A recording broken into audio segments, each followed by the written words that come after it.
नमस्कार साथियों series of education के पेड क्लास में आप सभी का बहुत बहुत स्वागत है। आज का हमारा क्लास जो है 9वीं क्लास है। 8 वीडियो अपलोडेड है। सभी साथी नियमित रूप से वीडियो देखते रहें।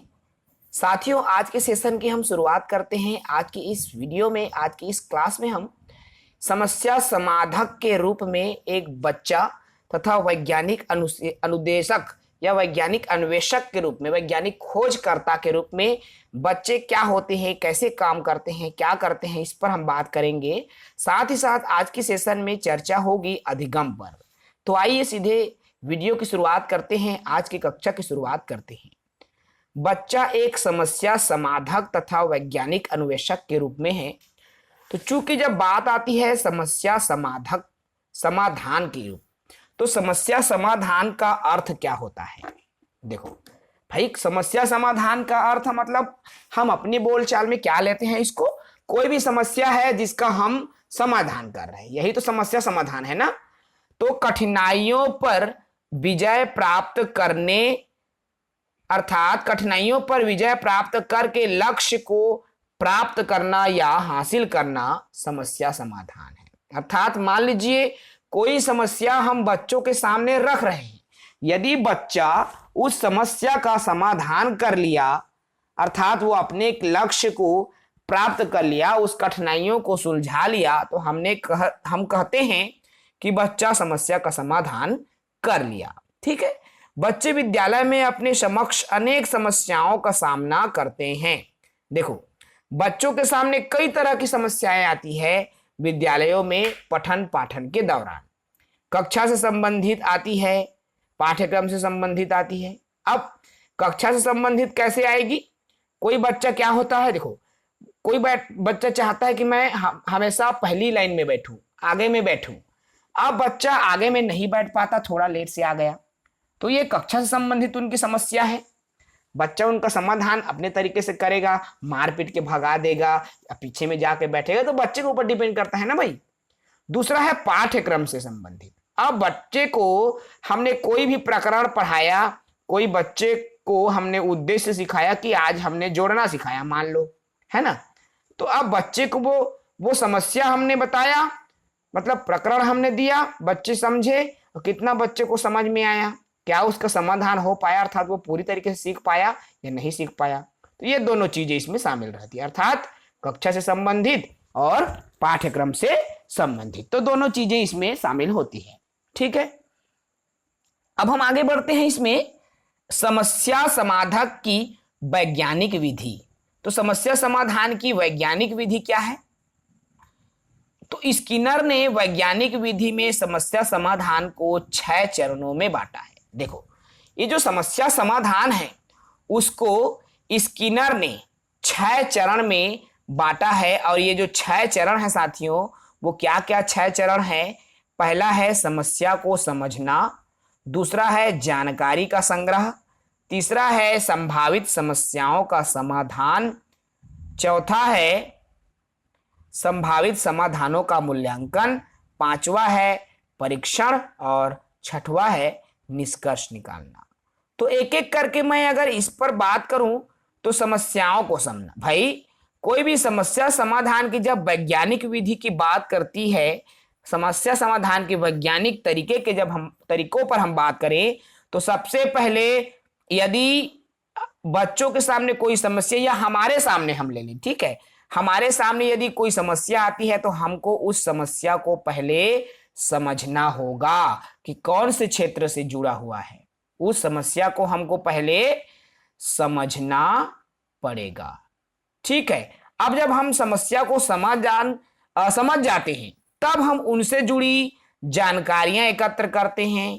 उन समस्याओं से कैसे निजात पाना है, उनसे जुड़ी हम जानकारियां एकत्र करते हैं। जैसे ही हमको जानकारियां एकत्र हो जाती है, फिर हम उनके संभावित समाधानों का निर्माण करते हैं, अर्थात समाधान की ओर चलते हैं।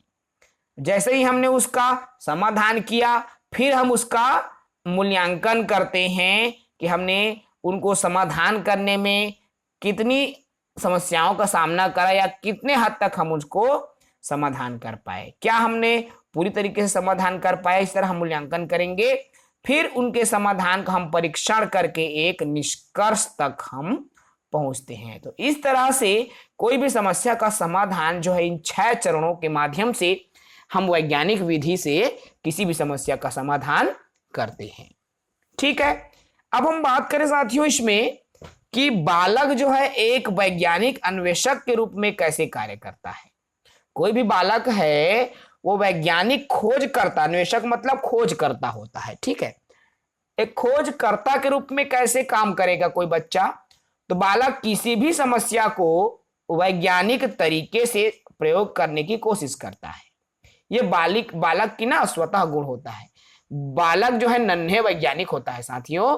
वो अपने तरीके से जब बच्चा समस्या को हल करने की कोशिश करता है ना, वो वैज्ञानिक तरीका ही अपनाता है। अक्सर आप देखना, जब किसी बच्चे को आप खिलौना देते हो ना, जैसे हाथी, घोड़ा, गाड़ी, मोटर, जैसे गाड़ी आपने दे दिया मान लो, तो बच्चा क्या करता है, 1-2 दिन तो खेलेगा उसको, उसके बाद उस गाड़ी के चक्का को अलग करेगा, ऊपर के कवर को अलग करेगा, उसको पूरा टुकड़ा टुकड़ा निकाल देगा।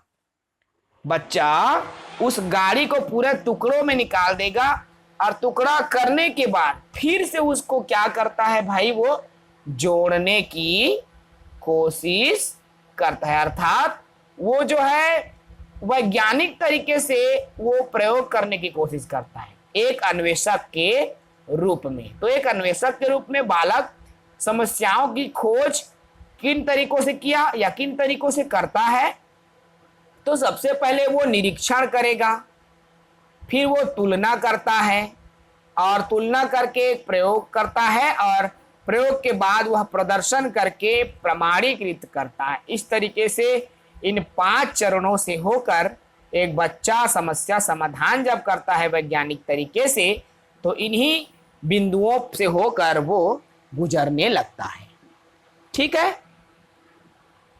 तो अभी आगे बढ़े। इसके बाद देखो भाई, अब हम आगे बढ़े, देखेंगे अधिगम, सीखना, लर्निंग। ये बहुत ही महत्वपूर्ण टॉपिक है भाई। माइंड को फ्रेश कर लो, मूड को फ्रेश कर लो। हम अधिगम पढ़ने जा रहे हैं मेरे मित्र, और अधिगम शिक्षक से जुड़ा हुआ होता है। अधिगम सीखना जिसको बोलते हैं, और इसी को अंग्रेजी में लर्निंग भी बोला जाता है। तो ये जो मैं बिंदु अधिगम को लेकर बता रहा हूं ना, हर एक पॉइंट आपके पेपर में आया है, हर एक बिंदु आपके पेपर में आ चुका है। अधिगम जीवन पर्यंत चलने वाली प्रक्रिया है। देखो, चाहे आपकी उम्र 4 साल की हो, चाहे आपकी उम्र 40 की हो, चाहे आपकी उम्र 80 की हो, आप जीवन भर सीखते रहते हो। कुछ ना कुछ आप सीखोगे ही, क्योंकि सीखना जीवन पर्यंत चलने वाली प्रक्रिया है। ये पहली बिंदु है, लगातार आया हुआ है पॉइंट पेपर में। तो सीखना जीवन पर्यंत चलता है। सीखना अनुकूलन, देखो आप सीखोगे, आप अनुकूलन स्थापित करते हो, तो सीखना अनुकूलन की प्रक्रिया है। सीखना सार्वभौमिक प्रक्रिया है, सार्वभौमिक जिसको बोलते हैं। ठीक है, सीखना व्यवहार में परिवर्तन है। कैसे भाई, मान लो कि मैं मटका बनाना नहीं सीखा, मैंने अब 1 महीना, 2 महीना, 4 महीना मैं मटका बनाने के वाले के पास गया, मैंने मटका बनाना सीखा। अब कैसे पता चलेगा, मेरा मटका बनाने का जो व्यवहार है वो बदल गया है ना, मतलब तरीका बदल गया, तो व्यवहार में क्या हो गया भाई, परिवर्तन हो गया। तो ये भी सीखना है ना। सीखना व्यवहार में परिवर्तन भी है। सीखना उद्देश्यपूर्ण होता है, मतलब सीखने का कुछ न कुछ उद्देश्य होता है। बिना उद्देश्य का कोई थोड़ी सीखेगा जी। जैसे मैंने मटका बनाना क्यों सीखा, जीविकोपार्जन के उद्देश्य से। मैंने चलना क्यों सीखा, आगे चल के अच्छे से चल फिर सकूं, है ना। तो सीखना एक मानसिक प्रक्रिया है, बुद्धि पर आधारित है ना। मानसिक है, दिमाग पर आधारित है, बुद्धि पर आधारित है, चेतना पर आधारित है, तर्क पर आधारित है। ठीक है, सीखने की जो प्रक्रिया है ना, वो सक्रियता पर निर्भर करती है। ये तो बहुत ही इंपॉर्टेंट है मेरे दोस्त।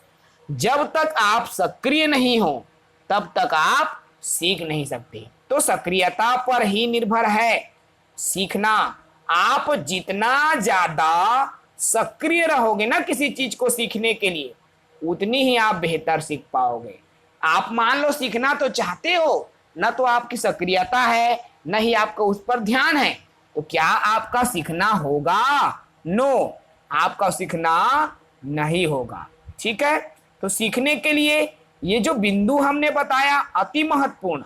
सीखना जीवन पर्यंत चलने वाली प्रक्रिया है, सीखना अनुकूलन की प्रक्रिया है, सीखना सार्वभौमिक प्रक्रिया है, सीखना व्यवहार में परिवर्तन है, सीखना उद्देश्यपूर्ण होता है, सीखना एक मानसिक प्रक्रिया है और सीखने की प्रक्रिया सक्रियता पर निर्भर करती है। ठीक है, सीखने को अर्थात अधिगम को प्रभावित करने वाले कारक। अब इस सीखने को कौन कौन से कारक प्रभावित करता है भाई? देखो, सबसे पहले कारक हैं बालक की योग्यता। भाई, यदि बालक उस चीज को सीखने के लिए योग्य ही नहीं है तो हम कितनों भी कोशिश कर लेना, क्या हम उसको सिखा पाओगे? नहीं सिखा सकते। उसके लिए आपके पास योग्यता होनी चाहिए। भाई, आप उसके योग्य ही नहीं हो और यदि हम आपको सिखाने का कोशिश कर रहे हैं तो क्या हम सिखा पाएंगे? नहीं सिखा पाएंगे। क्यों? क्योंकि आप योग्य नहीं हो। दूसरी है निश्चित उद्देश्य। देखो, किसी भी हम विषय की बात करें, किसी टॉपिक की बात करें, तो जब तक उसके निश्चित उद्देश्य नहीं होते तब तक हम सीख नहीं सकते। और इसी निश्चित उद्देश्य को ही तो हम बोलते हैं ना लर्निंग आउटकम्स। मतलब अभिव्यक्ति कौशल के लिए सीखना है या किसके लिए सीखना है, एक उद्देश्य होना चाहिए। ठीक है, परिपक्वता। सीखने को परिपक्वता भी प्रभावित करता है। दोस्त, यदि आप परिपक्व हो तब आप बेहतर सीख सकते हो किसी चीज को, और आप यदि परिपक्व नहीं हो तो आप नहीं सीख सकते। ठीक है, इसके अलावा सीखने को परिवार भी प्रभावित करता है। कैसे? सीखने की प्रक्रिया को भाई एक परिवार ही सबसे प्रथम पाठशाला होती है। एक बालक की मैं बात करूं तो सबसे पहली पाठशाला तो परिवार ही होती है ना मित्र। परिवार से ही वो सबसे शुरू में सीखता है। माता पिता से सीखेगा। भाई, परिवार में वो सीखता किससे किससे है?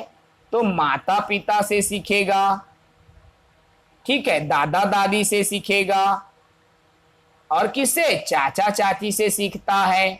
तो ये सभी क्या है? परिवार से संबंधित होता है। ये भी सीखने का एक महत्वपूर्ण कारक है। इसके अलावा बच्चे जब थोड़ा बड़ा होता है, समाज के लोगों के साथ जब उठता बैठता है, वो सामाजिक होने लगता है। मतलब समाजीकरण सीखता है। समाज में कैसे बातचीत करना है, किस तरह का हमारा व्यवहार होना चाहिए, सामाजिक दृष्टिकोण से मैं कैसे अपने आप को स्थापित करूं, ये सब चीजें समाज से सीखता है। वातावरण, सीखने की प्रक्रिया को वातावरण, देखो अगर सही वातावरण उनको मिलता है सीखने के लिए तभी तो बच्चा सीखेगा, और यदि वातावरण उचित ना हो तो बच्चा नहीं सीख सकता। ठीक है, जब बात करें हम कक्षा में, ठीक है साथियों, जब बात करते हैं हम कक्षा में तो शिक्षकों का व्यवहार भी बहुत ही मायने रखता है। आप मान लीजिए आप एक शिक्षक हो ना, आप कक्षा में जिन बच्चों को सिखाने गए हो, आप उनके साथ आपका जो व्यवहार है मित्रवत नहीं है। आप उनको गुस्से से, अरे अबे, ऐसे आप गुस्से से इधर आ रे, इतनी आ रे, तो क्या नाम है रे, सुतत रहे रे, हल्ला करत हंस रे, अगर इस तरीके का आपका व्यवहार होगा तो क्या बच्चा सीख पाएगा जी? नहीं सीख पाएगा। क्यों?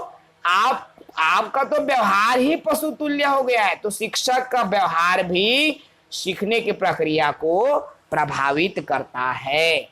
सबसे जरूरी है सीखने की इच्छा। भाई, मोला सीखने की इच्छा है नहीं है, और मोला कद को सिखाना मैं सीखे सखिया, मोर तो रुचि च नहीं है ना वो चीज ला सीखे मां। तो जब तक आप सीखने के लिए प्रेरित नहीं हो जब तक आपकी इच्छा नहीं है सीखने में, तब तक कोई माई का लाल नहीं सिखा सकता। अरे भाई आपको, आप खुद बताओ ना, आपकी इच्छा ही नहीं है वो चीज ला सीखे के, तो कौन सिखाई ला बतावा, नहीं सिखा सके ना भाई कोनो। तो सीखने के लिए आपकी इच्छा शक्ति भी होनी चाहिए, ठीक है। जब तक आपकी इच्छा शक्ति नहीं होगी ना, तब तक कोई भी आपको सिखा नहीं सकता। सीखने के लिए आपकी प्रबल इच्छा शक्ति मायने रखती है। तो ये सभी इंपॉर्टेंट बिंदु है भाई, जिसको आपको समझना है।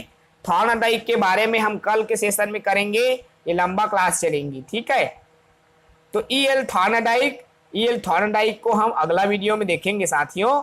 फिलहाल तो आपको वैज्ञानिक, देखो बच्चा एक अन्वेषक के रूप में, एक नन्हे वैज्ञानिक के रूप में भी रहता है, और अधिगम से तो जुड़ा हुआ क्वेश्चन आपके बनते हैं भाई। अधिगम से जुड़े हुए सभी प्रश्नों को आपको याद रखना है, ठीक है।